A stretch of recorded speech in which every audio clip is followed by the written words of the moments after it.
Espace TV. Espace TV, le 10 minutes.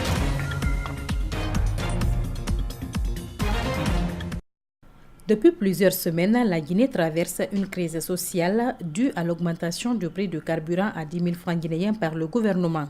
Une augmentation qui serait due à la fluctuation du prix sur le marché mondial. Le président de l'Alliance démocratique pour le renouveau ne partage pas cet avis.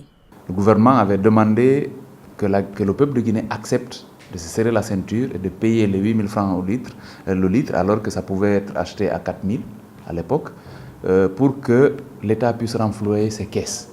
C'est ce qu'on a accepté. Malheureusement, nous voyons cela comme une trahison de la part du gouvernement. Un bras de fer entre le gouvernement et la société civile est engagé depuis l'annonce de l'augmentation du prix du carburant. Mais le doute gagne le président de l'ADR quant à la capacité des forces sociales à faire aboutir ce combat.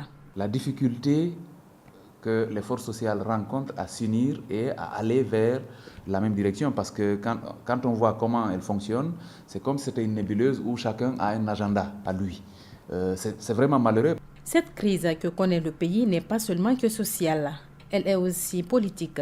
Parlant donc de la décision du ministre de l'administration du territoire d'installer une partie des conseils communaux, Alpha Oumar Tarandiallo pense que cette décision pourrait engendrer d'autres crises. S'ils veulent faire de façon unilatérale l'installation de ces conseils communaux-là, ça pourrait amener un autre problème, un blocage qui va encore perdurer. Le président de l'ADR invite enfin les citoyens à se battre pour le respect de nos textes de loi. Fatou Souaré fait partie des personnes qui rencontrent des difficultés sur cette bretelle du marché de Bessia. Depuis que la passerelle a cédé, chaque matin pour faire passer ses marchandises, elle use de toutes ses forces pour traverser.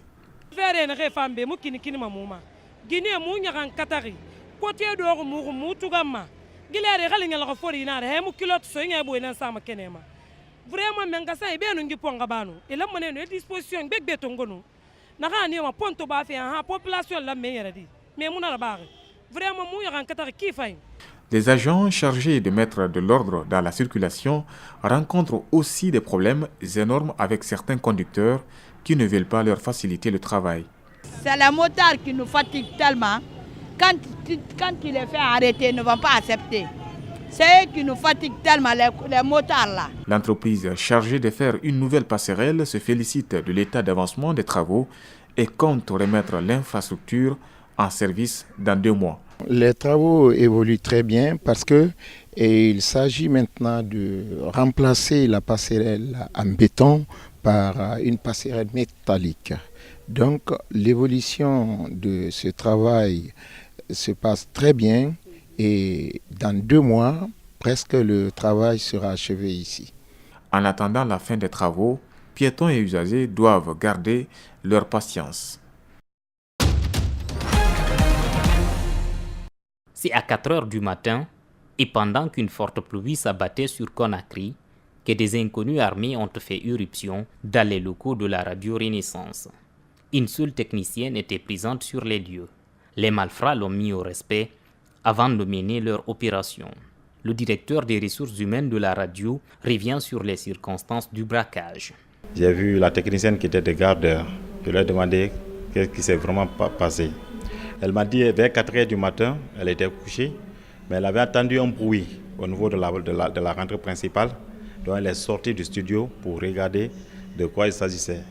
Quand elle est sortie, 3 personnes bien armées lui braquent l'arme dessus pour dire de garder le silence, sinon on va tirer une balle dans sa tête. Le local a été complètement fouillé par les visiteurs indésirables. Seuls les studios et le bureau du coordinateur chargé à l'information ont été épargnés. Les caisses de la comptabilité ont été vidées et 4 ordinateurs emportés. Aucune piste n'est pour leur trouver par les victimes et le DRH ne doute pas de la moralité de ses collègues. Au total, une somme de 68 millions a été apportée de nos francs. Et on ne sait pas de l'extérieur, est-ce que quelqu'un avait soupçonné que madame avait de l'argent qu'elle a amené à la radio. Mais nous avons aussi eu de grosses montants que ça. Et c'est à la radio, mais on n'a jamais été attaqué. C'est la première fois que Renaissance FM est victime de vol, selon son administration. Pour ce cas, les services de sécurité ont été saisis pour des fins d'enquête. On a informé ce matin le CMS de Bambeto, puisqu'ils sont juste à proximité.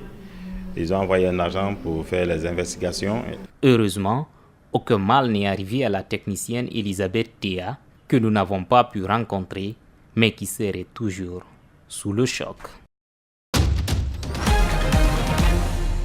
Face à la presse, le collectif des candidats à l'élection présidentielle malienne du 29 juillet dernier rejette les résultats provisoires proclamés par le ministère de l'administration territoriale et du Mali. Un résultat qui donne le président candidat à sa propre succession, Ibrahim Boubacar Keïta, et Soumaïla Cissé, chef de file de l'opposition malienne, principaux challengers au second tour. Ces candidats réclament un recomptage complet des résultats, bureau de vote par bureau de vote. Ils exigent aussi la démission du ministre en charge de l'administration territoriale du Mali, Ag Erlaf. Nous voulons le respect de la loi électorale. Deuxièmement, nous voulons le respect de la volonté des Maliens exprimée dans les urnes. Nous ne demandons pas plus. En clair, nous voulons la vérité. Ces différents candidats précisent que si ces conditions ne sont pas remplies et que si chacun ne prend pas toutes ses responsabilités, qu'ils en tireront toutes les conséquences et que le pouvoir en place portera l'entière responsabilité. En attendant l'arrêt de la Cour constitutionnelle sur ce scrutin, dont quelques membres sont récusés par ces candidats signataires, le collectif des candidats à l'élection présidentielle rejette toute idée de participation à un second tour. Attendons le résultat officiel pour demander à quelqu'un s'il va ou non au deuxième tour. Il n'y a pas encore de deuxième tour. Et le premier tour, nous sommes en train d'en discuter.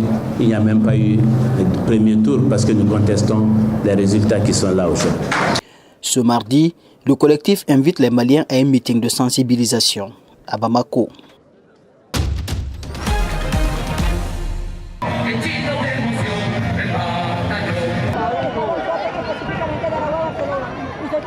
Sentimos mucha incertidumbre, nos asustamos, pero firmes y leales y en la lucha, porque nosotros estamos de rodillas al 3 con nuestro presidente.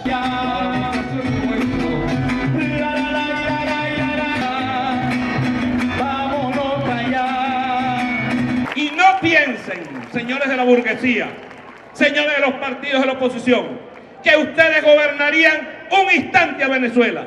Se encendería Venezuela de norte a sur.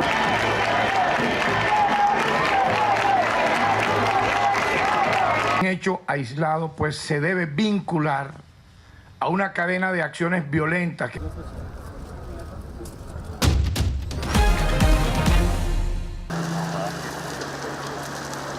Les services de secours sont mobilisés, mais l'incendie continue de gagner du terrain, notamment dans le nord, qui reste l'état le plus peuplé des États-Unis. Plus de 100 000 hectares sont consumés, une superficie proche de la taille de Los Angeles. Du jamais vu dans l'histoire de la Californie, quelques 1600 bâtiments sont détruits dans ce sinistre qui reste invaincu. Les services de secours font le tout pour venir à bout de l'incendie. Mais le temps chaud, la sécheresse et les vents puissants rendent l'opération plus difficile.